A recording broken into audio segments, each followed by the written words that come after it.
Baik, Assalamualaikum warahmatullahi wabarakatuh. Perkenalkan, nama saya Vika Fitranita. Saya merupakan peserta pelatihan pekerti yang diadakan oleh Universitas Bengkulu. Dan saya juga merupakan dosen akuntansi dari Prodi Akuntansi Fakultas Ekonomi dan Bisnis Universitas Bengkulu.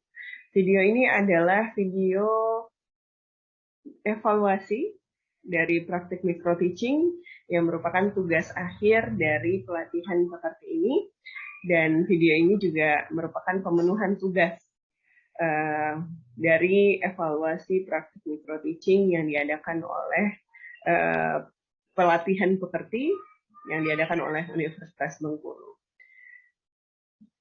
Silahkan disaksikan videonya. Terima kasih. Wassalamualaikum warahmatullahi wabarakatuh.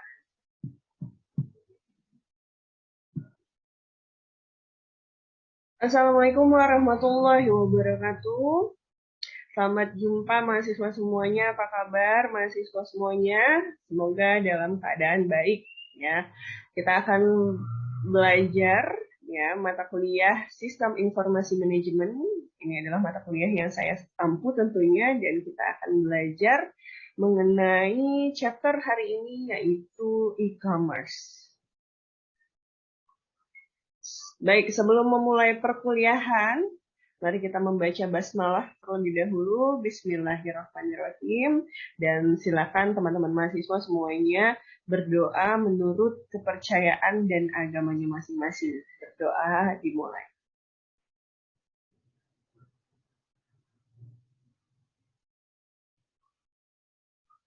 Berdoa selesai.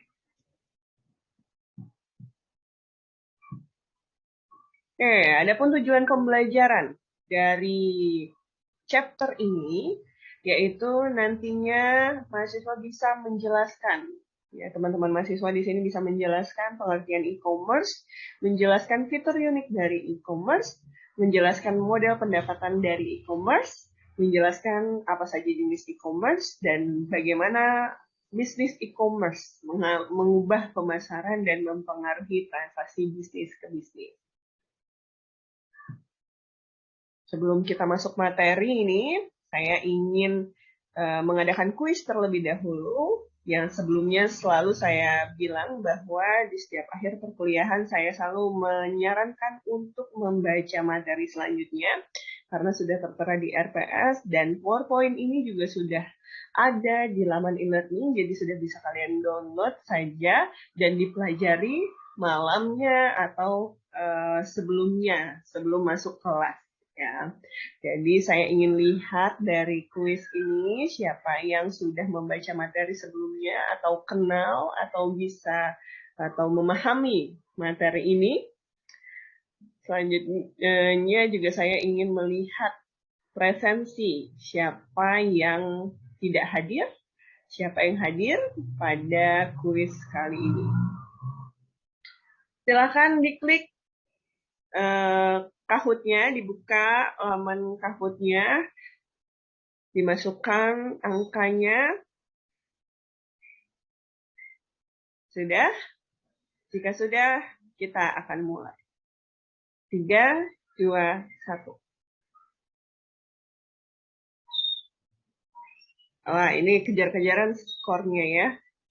Oke, kita sudah dapat pemenangnya, yaitu Sinta Ayu. Selamat untuk Sinta Ayu, berarti Sinta Ayu ini bisa diindikasikan bahwa Sinta sudah belajar sebelumnya. Ya, sudah belajar mengenai materi ini dan sudah mendownload materinya pada e-learning dan juga membaca materinya sebelum masuk kelas. Oke, selamat untuk Sinta. Terus lebih baik ya Sinta ya. Iya. Baik, kita tahu ya, dari 235 juta populasi di Indonesia, 212,35 jutanya adalah pengguna internet di Indonesia. Dan 32 jutanya adalah pengguna e-commerce. ya. Jadi 95% dapat dikatakan 95% dari populasi di Indonesia itu adalah pengguna internet atau menggunakan internet. Dan 32 jutanya itu adalah menggunakan e-commerce di Indonesia. Sebelumnya, apa sih e-commerce itu? Ada yang bisa menjelaskan?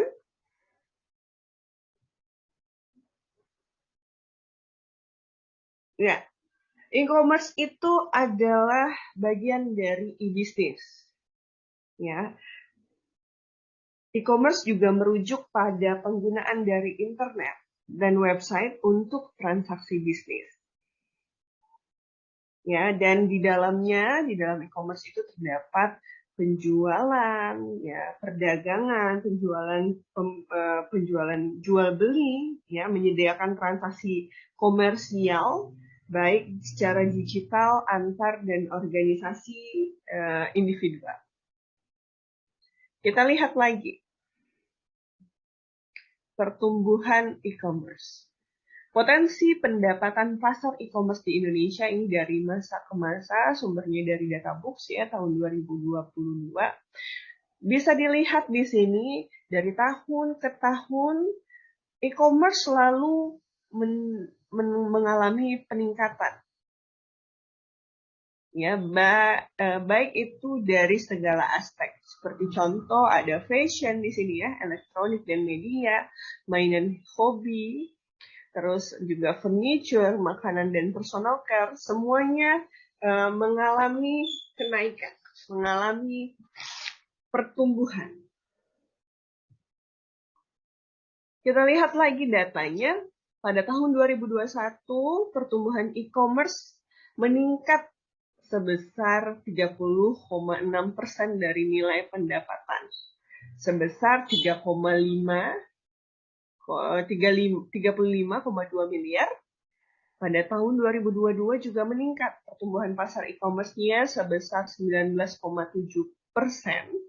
meningkat 19,7% dengan nilai pendapatan sebesar 42 miliar. Dapat dilihat dari sini, pertumbuhannya meningkat terus dan diindikasikan pada tahun 2023 juga akan meningkat. Mengapa dapat meningkat? Karena transformasi ya dari pasar tradisional ke pasar digital itu membuat orang atau memudahkan segala orang, memudahkan semua orang. Ya. Jadi kita dapat bertransaksi di mana saja, ya itu adalah merupakan fitur-fitur unik dari e-commerce.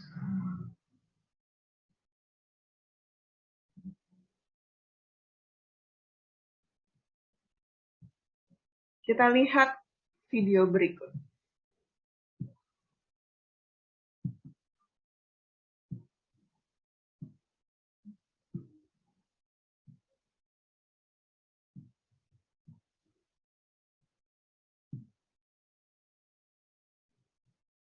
Banyak pihak yang menyalahkan e-commerce atau toko online atas tutupnya sejumlah gerai toko retail konvensional dan juga berkurangnya pengunjung ke pusat perbelanjaan. Namun sesungguhnya persaingan di dalam industri retail online juga sangat ketat. Beberapa e-commerce bahkan telah menjadi korban ganasnya persaingan. Pemilik terpaksa menutup bisnis mereka atau menjualnya kepada pihak lain.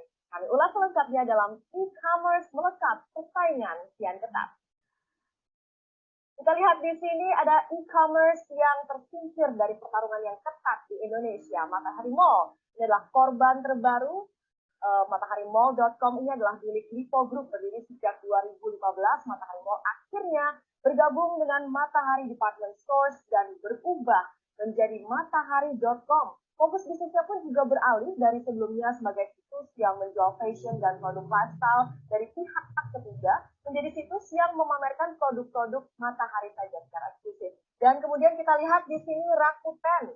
Raksasa toko online asal Jepang ini masuk ke Indonesia pada tahun 2011 dengan menggandeng MNC Group. Namun pada Maret 2016 hengkang dari Indonesia. 5 tahun saja ya Rakuten. Kemudian kita lihat di sini Cipika besutan Indosat Uridu yang mendirikan e-commerce Cipika pada Agustus 2014 dengan harapan ini bisa menjadi mesin bisnis baru untuk menopang keuangan ketika industri telekomunikasi terus tertekan ketatnya persaingan. Dan namun sayangnya Cipika juga tidak kuat bersaing, hanya berusia 3 tahun sebelum akhirnya dimatikan oleh Indosat Uridu. Kita lihat ini dia Cipika besutan Indosat, kemudian juga pesaingnya Elevania yang dibangun oleh Excel Axiata yang juga mencoba peruntungan di bisnis e-commerce dengan mendirikan Elevania pada Juli 2013. Excel mendirikan perusahaan patungan ini bersama dengan Escape Planet dari Korea Selatan. Namun pada Agustus 2017, Excel Axiata mengumumkan rencana penjualan Elevania kepada 2 perusahaan milik grup Salim. Kemudian kita lihat di sini Lamido, ini adalah saudaranya Lazada. Besutan roket internet yang mencoba merambah pasar Asia Tenggara lewat Lamido pada tahun 2013 dan kemudian Lazada di tahun 2012. Lamido ini awalnya didirikan sebagai penantang utama Tokopedia dan juga Bukalapak, tetapi gagal bersaing hingga akhirnya pada 2015 Lamido dilebur ke Lazada. Itu dia, ada yang dijual, ada yang dilebur, ada yang ditutup. Persaingan sengit e-commerce. Ya, sudah diperhatikan videonya ya. Jadi, menurut kalian ya, ada e-commerce yang bertumbuh, ada juga e-commerce yang mengalami kebangkrutan atau tidak ada pertumbuhan. Mengapa hal itu bisa terjadi? Ada yang bisa menjawab?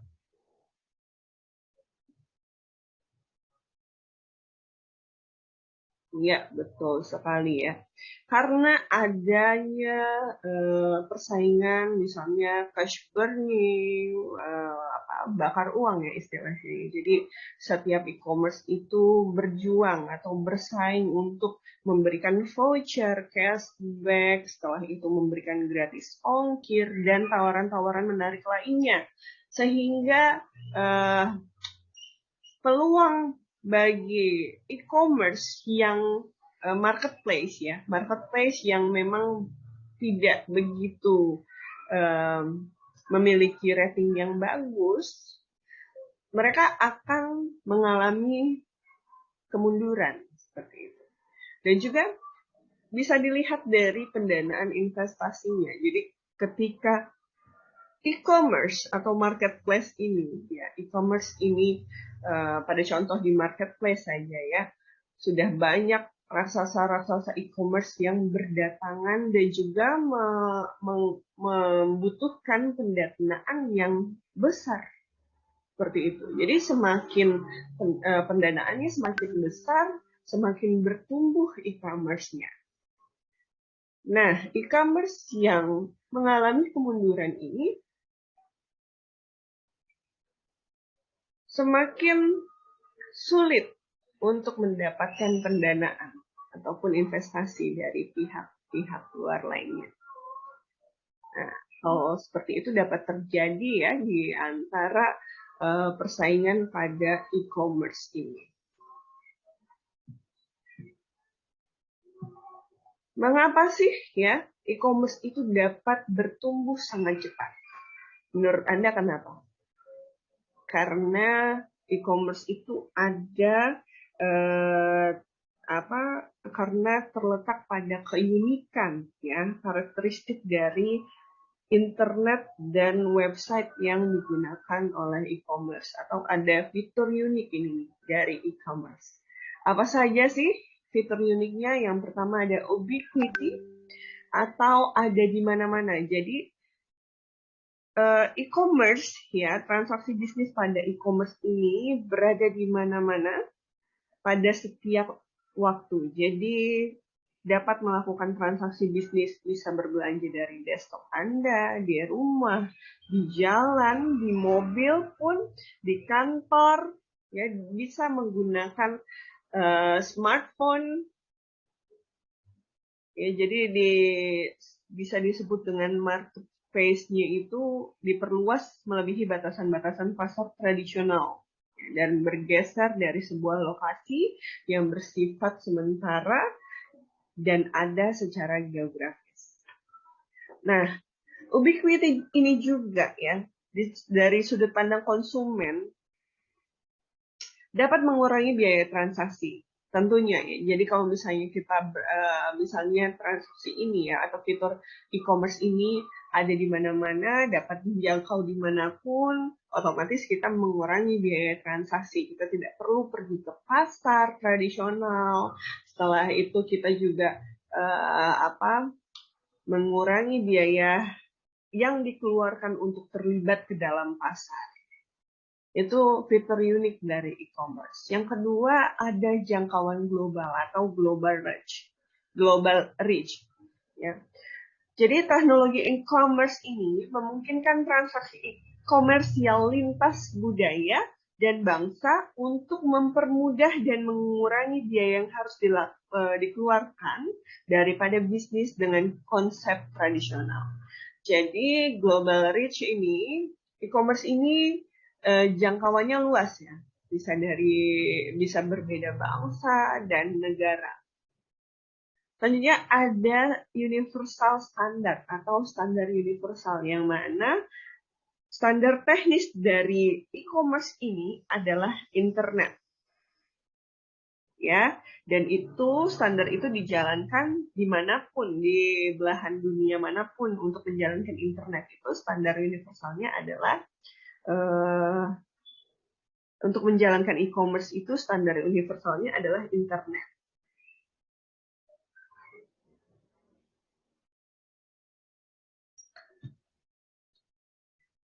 Selanjutnya, ya fitur unik keempat, ada richness atau kaya manfaat yang mengacu pada kompleksitas isi pesan dari informasi yang didapatkan dengan menggunakan e-commerce. Beda dengan pasar tradisional, di mana kita melihat barang tersebut ada, tetapi kita tidak memiliki informasi lainnya mengenai misalnya deskripsi produknya, ya, warnanya. Setelah itu kita kalau di pasar tradisional kita hanya melihat barangnya saja. Tapi kalau misalnya di pasar digital ya atau e-commerce ini kita bisa melihat kayaknya informasi yang ada. Kita bisa melihat deskripsi produknya, bahannya apa, dan sebagainya. Fitur unik lainnya, yang kelima itu adalah interactivity. Teknologi e-commerce ini adalah merupakan teknologi yang interaktif. Ya, maksudnya di sini adalah adanya komunikasi antara penjual dan pembeli. Di sini juga kaitannya dengan hubungan dengan pelanggan ya. Jadi di platform e-commerce itu sendiri, platform digital itu kita bisa menyapa langsung penjualnya. Nah,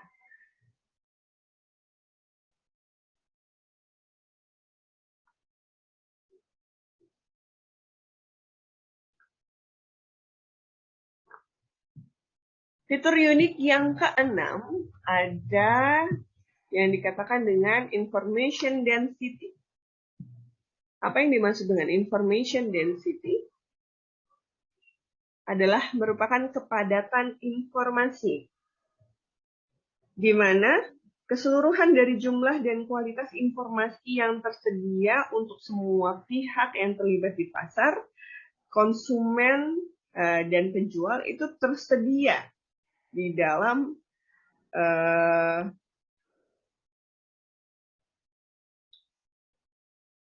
platform e-commerce ini.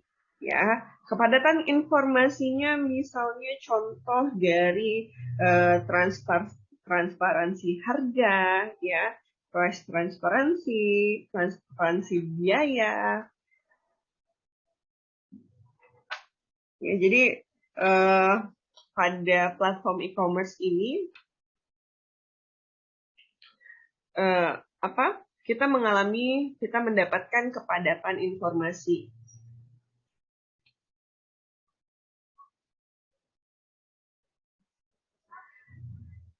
Selanjutnya ada personalization atau customization atau yang dikatakan yaitu personalisasi atau custom.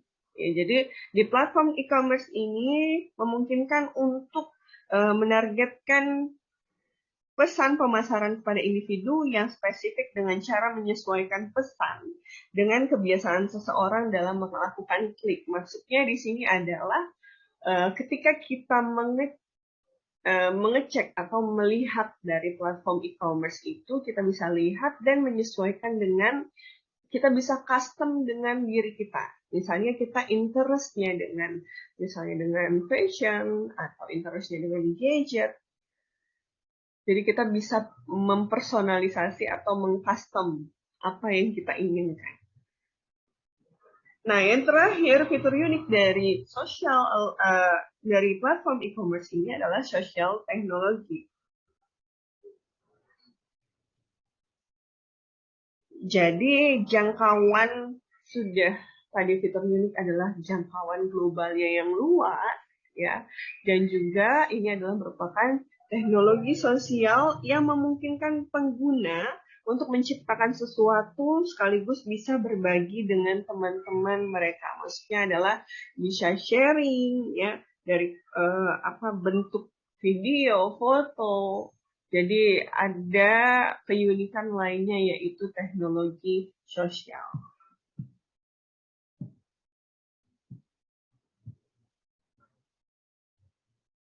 Apa saja sih jenis dari e-commerce? Jenis dari e-commerce itu ada 3. Sebenarnya banyak ya, sudah ada lagi misalnya business to e-government, ya. Selain yang ada di sini, ya. Kita lihat dari 3 jenis dulu saja. Jenis e-commerce yang pertama ada business to consumer, terus ada business to business, selanjutnya ada consumer to consumer. Kalau bisnis ke bisnis, to consumer, ini melibatkan pengecaran produk dan jasa ke konsumen individu. Atau business to consumer, contohnya yaitu penjualan dari Shopee itu business to consumer, ya. Menjual buku, menjual barang pakaian dan lain-lain. Selanjutnya ada bisnis e-commerce berbentuk business to business. Business to business ini melibatkan penjualan barang dan jasa di antara bisnis ke bisnis. Nah, yang terakhir ada consumer to consumer, melibatkan konsumen yang menjual langsung kepada konsumen lagi. Misalnya contohnya adalah OLX, ya. Jadi pemakaian konsumen memakai produk tersebut dijual kepada konsumen lagi. Itu adalah consumer to consumer.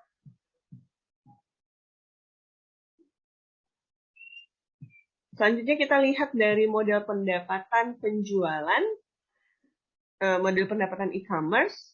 Ada model pendapatan penjualan dan ada juga model pendapatan langganan. Yang ketiga, model pendapatan bebas, model pendapatan biaya transaksi, dan model pendapatan afiliasi. Model pendapatan penjualan.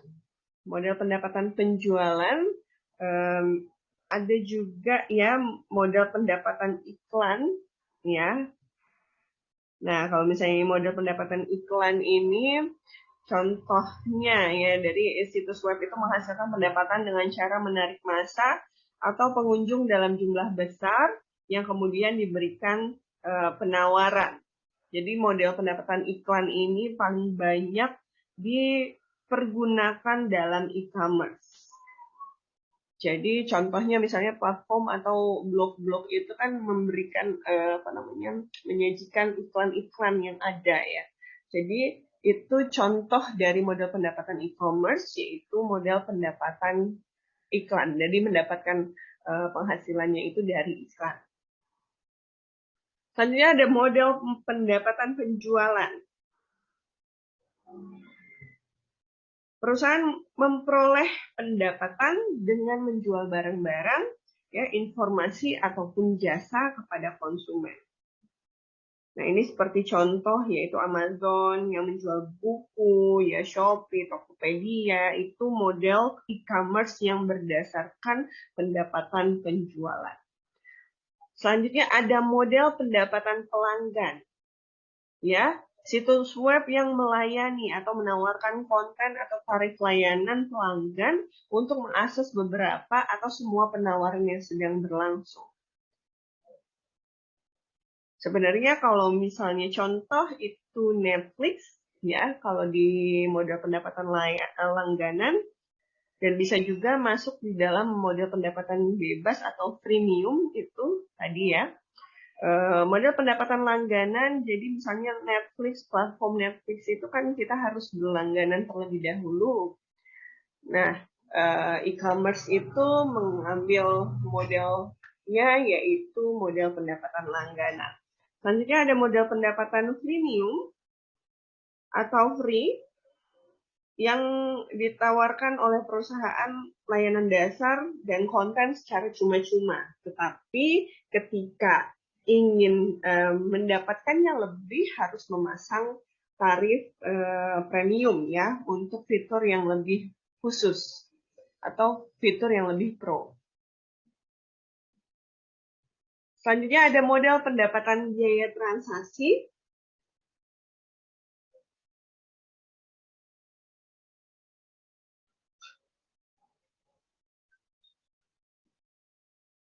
Di sini perusahaan mendapatkan pembayaran untuk menyediakan atau melakukan sebuah transaksi.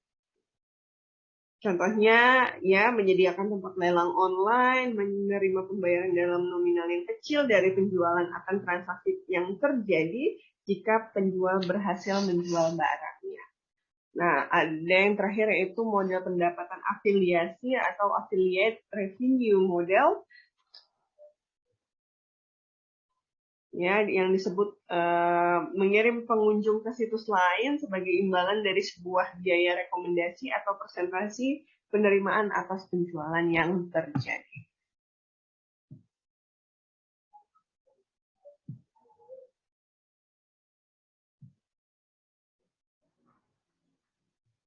Selanjutnya kita akan berdiskusi. Saya akan bagi kalian dalam kelompok untuk mendiskusikan hal ini.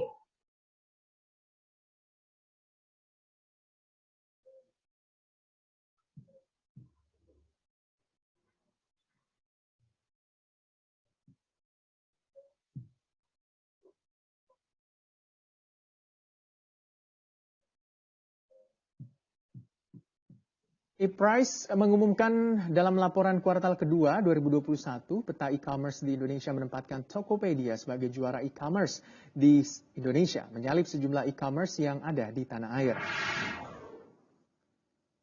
Dalam laporannya, ePrice mengatakan bahwa Tokopedia memiliki 147.790.000 pengunjung web per bulannya, mengalahkan Shopee yang sempat merajai e-commerce pada 2020 lalu. Meski demikian, laporan berbeda dikeluarkan oleh Google dan juga Apple, di mana Tokopedia berada di urutan kedua di App Store dan di urutan keempat di Play Store. ePrice juga menyebutkan meski pengunjung web Shopee per bulannya sebanyak 126.996.700 pengunjung, namun Shopee menduduki peringkat pertama baik di App Store dan juga Play Store. Tokopedia dan Shopee juga disebut-sebut sebagai raja e-commerce karena tercatat memiliki kunjungan web di atas 100 juta per bulannya dibandingkan e-commerce lainnya yang hanya memiliki kunjungan di bawah 30 juta seperti Bukalapak, Lazada, Blibli, dan lain-lain.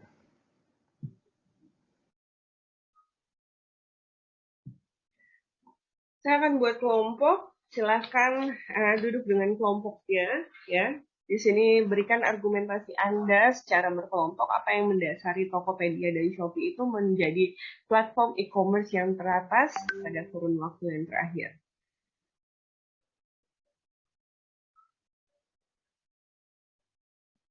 Menurut Anda, kelompok 1 seperti apa? Oke, menurut kelompok 2 seperti apa? Ya, baik, terima kasih Atas argumentasinya bagus sekali untuk kelompok 2 ya, mungkin kelompok 1 argumentasinya belum begitu kuat. Tapi kelompok 2 di sini sudah lumayan mengarah ya. Dan sudah lumayan kuat ini pernyataannya atau pendapatnya.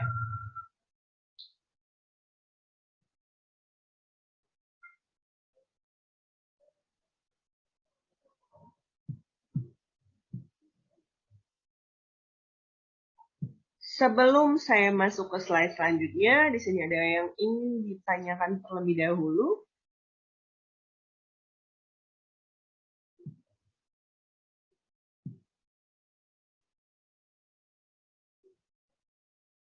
Jika tidak ada, ya saya ada tugas yang sudah saya taruh di e-learning dan sudah saya sediakan pada pertemuan kelima. Silakan dibuka, di-download dokumennya dan dikerjakan tugasnya untuk chapter 5 mengenai e-commerce ini.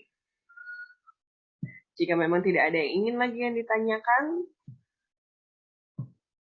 mudah-mudahan materi ini bermanfaat dan bisa dipahami dengan baik. Jangan lupa untuk membaca chapter selanjutnya dan mengakses e-learningnya untuk mendownload materi yang sudah ada untuk dipahami sebelum masuk perkuliahan selanjutnya. Baik, terima kasih atas perhatiannya. Mudah-mudahan materinya bermanfaat. Lebih dan kurang saya mohon maaf. Wabillahi taufiq wal hidayah. Wassalamualaikum warahmatullahi wabarakatuh.